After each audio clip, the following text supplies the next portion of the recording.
সত্যি সত্যি মিস পরি, তোমরা আমার বয়সে অনেক ছোট হবে, তাই তুমি করে বললাম। তোমার বান্ধবীর কথা শুনে আমার তো পেট ফাটিয়ে হাসতে ইচ্ছে করছে। কি যেন বলেছিলি, কি যেন? ও তোমকা বাড়ি মে হামকা দাওয়াত। আরে মিয়া অহন একটু কম হাসেন, বেশি হাসলে হেসকি উঠবো। শোনেন ভাই সাহেব, আমার পরি দোস্তরে জ্যাম নেই হোক রেডিওতে গান গাওনের মৌকা বাইর কইরা দেন। জি, আমার গান গাওয়ার খুব শখ। আমার স্বপ্ন, আমার আশা একদিন এদেশের নামকরা একজন গায়িকা হব। যদি আপনি সাহায্য করেন। অবশ্যই অবশ্যই, তোমাদের পাল্লায় যখন একবার পড়েই গেছি, নির্ঘাত আমাকে সাহায্য করতেই হবে। আর এটা নির্ভর করে তোমার উপর। জি। আরে জিজি করছো কেন? হাতটা দাও, দাও দাও। আরে দুশ্মন ভি দুশ্মন লগে হাত মিলা, মিলা হাত মিলা মিলা দাও না।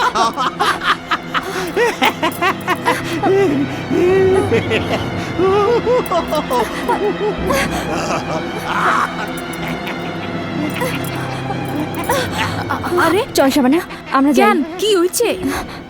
চল এখান থেকে প্লিজ। কি হইছে? চল এখান থেকে। আচ্ছা প্রডিউসার সাহেব, আজকের মতো খতম, ফোনে যোগাযোগ হইব না। এক মিনিট এক মিনিট এক মিনিট, এই যে আমার কার্ড। হ্যাঁ নাও নাও, কার্ডের পেছনের লেখাটা অবশ্যই দেখবে। হ্যাঁ বাবারে বাবা।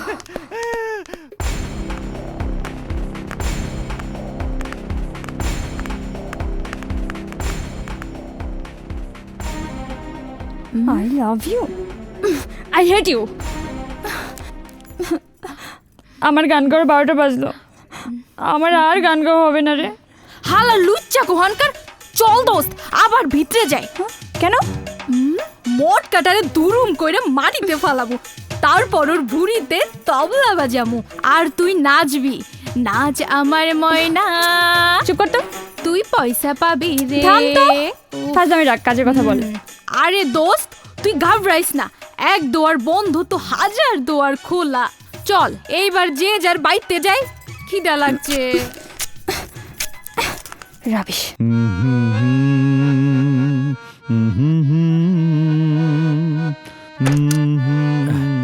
মামা আসসালামু আলাইকুম। আরে মামা কেমন আছো? জি, ভালো আছো? ভালো। বসো আসসালামু বসো আলাইকুম। প্লিজ, বসো এই বসো। বস।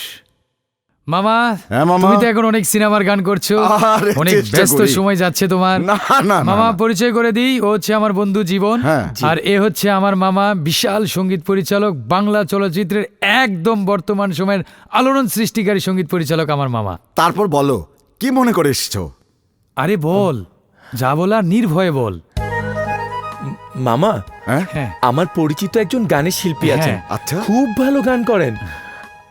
আপনি যদি একটু দয়া করে একটু সুযোগ করে দিতেন। যদি ভালো গান করে তাহলে তো তার গান গাওয়া বর্তায়। ঠিক আছে, দেখি আমি কি করতে পারি, কতটুকু করতে পারি। বলো কবে নিয়ে আসবে ওকে? মানে কবে আনবো, কিভাবে আনবো বুঝতে পারছি না। বলো কি? মানে মেয়েটার ঠিকানা জানি না তো।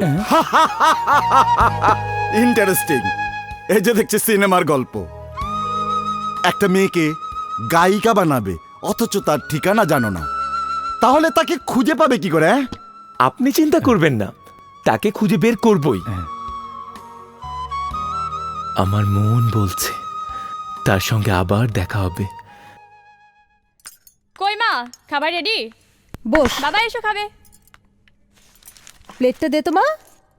হ্যাঁ, তোর জন্যই তো এতক্ষণ অপেক্ষা করছিলাম। বসো। মা তুমি বসে পড়ো না। আমাকে না খাইয়ে তোর মা কোনোদিন খেয়েছে? পতিব্রতা স্ত্রী কখনো স্বামীকে না খাইয়ে নিজে খায় না। বাবা এখন সময় বদলেছে, সময়ের সঙ্গে সঙ্গে সবকিছু পাল্টে গেছে। যাক পাল্টে, তাতে আমার কিছু যায় আসে না। আমরা কৃষ্টি কালচার মেনে যেভাবে এতদিন চলে এসেছি, আজও সেভাবেই চলবো। আমি ব্রাহ্মণের সন্তান, হিন্দু হয়ে জন্মেছি, হিন্দু হয়েই মরতে চাই। যাক পরে বলো, তোমার লেখাপড়া কেমন চলছে? আর গান? ব্যস্ততার কারণে মেলা দিন তোমার গান শোনা হয়নি। এই তো সোমবার থেকে ক্লাস শুরু হবে।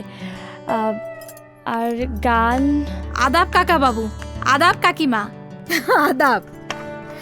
আরে বসো বসো, খেয়ে নাও। শাবানা, কেমন আছো? তোমার আব্বা মা ভালো তো? কাকা বাবু, আমি একদম তরতাজা আছি। আর আমার আব্বা আম্মা খুব ভালো আছে।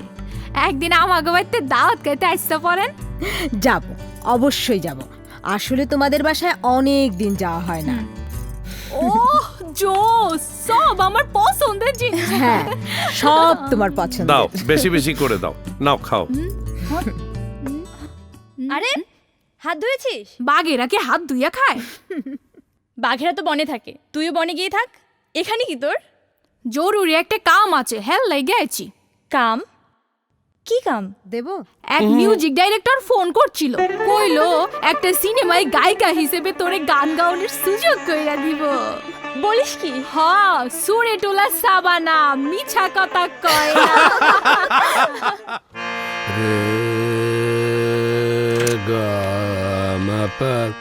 রে গা মা পা গা রে গা মা পা দা নি সা রে গা মা পা দা নি সা দাদা।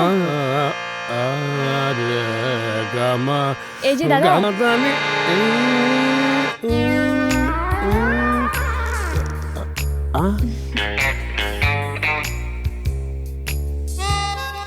দাদা আমি পড়ি। আরও আমার বান্ধবী শাবানা। হ্যাঁ, আমি সেই সুরে টোলা সাবানা। আমার লগে কথা হইছিল। কই জুনাব উলালা খা কই? লালা খুনকর ডালা, খুব ভালা, খুব ভালা।